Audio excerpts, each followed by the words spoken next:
And our next speaker is ready, Scott Hollier, and he's going to talk about a very unfavourite thing called CAPTCHA. So welcome, Scott. Thanks, Lily. And yes, that is usually the introduction I get when I mention I'm talking about CAPTCHA. Good morning and afternoon, depending on which part of the country you've travelled over from. And it's wonderful to have a chance to be back at OZeWAI again. So I'm going to be talking about Inaccessible CAPTCHA, wearing my W3C hat. And just for people who I haven't met, I'm a digital access specialist. Some of you may know me as the lecturer for the Professional Certificate in Web Accessibility. We also have Ruchi here as the other co-lecturer, and I'm pleased to say that after the course goes into its 9th year next year, and we're nearly at 1,000 alumni. So it's coming back to the keynote about training. It's been terrific to have so much support from OZeWAI over the years. So what I'm going to talk today about is CAPTCHA and some work that's been done at W3C around updating the advice, as a lot has changed since it was last updated some 12 years ago. So first question, I guess, is what is CAPTCHA? So it's a completely automated public Turing test to tell computers and humans apart. And essentially what that means is security mechanisms to try to make sure that people are human and not a bot. Because if a bot tries to access things, then like registration processes, it could be malicious, it could be doing all sorts of things. So it's important to have a mechanism that goes some way to addressing that. Generally, when we think of CAPTCHA, we think of it in terms of traditional CAPTCHA, those squiggly characters on a bitmapped image, which are really difficult to read. And that type of CAPTCHA has been with us for nearly 2 decades now. So it's something that we're quite familiar when we've been trying to sign up to things, that we've come across those bitmapped image with difficult characters. And I have one on the slide at the moment. So why is it that CAPTCHA gets such a bad rap when it comes to accessibility?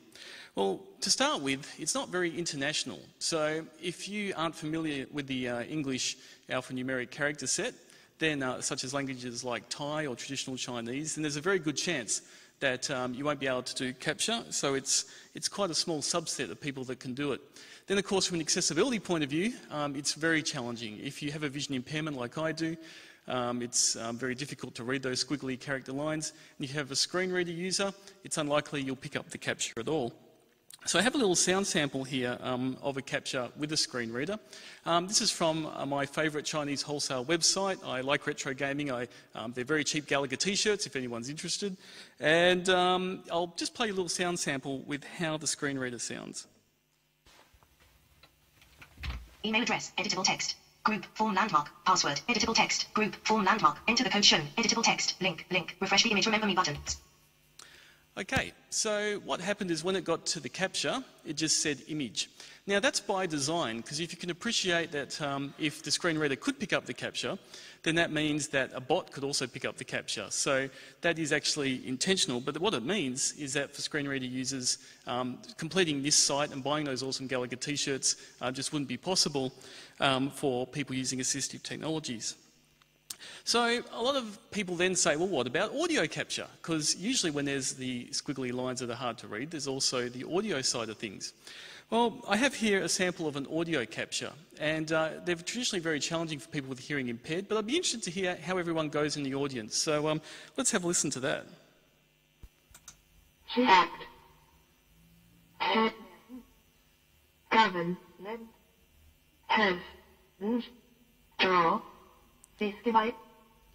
So maybe just shout out yes or no. How did you go with that? Yes or no? Now we're in the ABC studios, so we have pretty decent sound equipment here. Now, let alone if you're on a smartphone in a crowded space, or, importantly, have a hearing impairment. So your reaction is very similar to mine. I've listened to this many, many times now, and I still can't figure out half the words. So it's fair to say that audio CAPTCHAs are also not our strong point.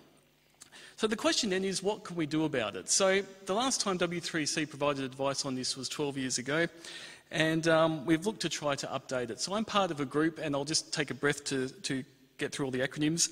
The W3C, WAI, APA, RQTF. W3C love their acronyms. I'm just going to take the last 4, which is the Research Questions Task Force. So the Research Questions Task Force is a bit like an advanced scouting party. Our job is to see what technologies are on the horizon, what's on its way, and then we usually pass that information to other groups for their use. And also we look to do updating of existing notes. So a lot of what we do is research, trying to see what's in the literature and what's going on out there. And certainly CAPTCHA has got our attention, is always a topic of interest, and the note certainly needed updating. So myself, Inaccessible, and Michael Cooper are the lead editors on the update. And I'd also just like to acknowledge the chair, Jason White, who many of you will know is a very old OZeWAI friend, and he does pass on his regards. Also Judy Brewer and David Sloan, who some of you may know, also join our call regularly on the very late time zone of Wednesday nights, our time, or if you're in Sydney, very early Thursday morning. Just to acknowledge that people involved in W3C, like Amanda and Andrew before, yes, we don't get a lot of sleep when it comes to taking these calls. So with that in mind, what has changed? Well, I think a really important thing to acknowledge with traditional CAPTCHAs, as we've just seen and heard, is that not only are they inaccessible, but they're really not secure anymore. So research would suggest that it takes about 20% of CAPTCHAs, those visual CAPTCHAs, can be cracked on the first attempt by computers now.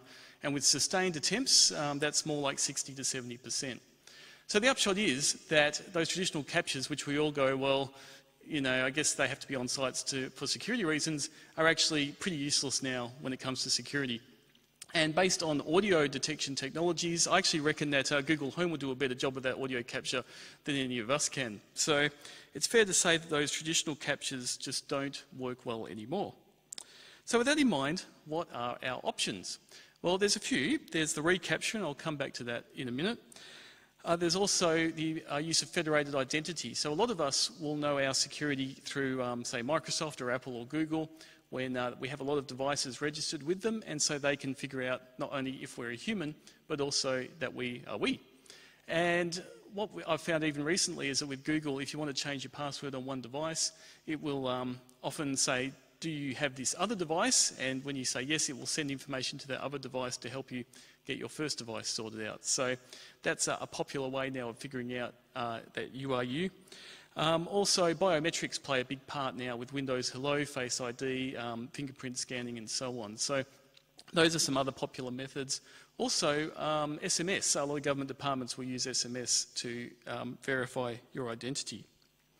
So let's come back to the reCAPTCHA. When we first published our draft note in July, we were pretty optimistic about the reCAPTCHA. The reCAPTCHA is a little tick box that says, I am not a robot.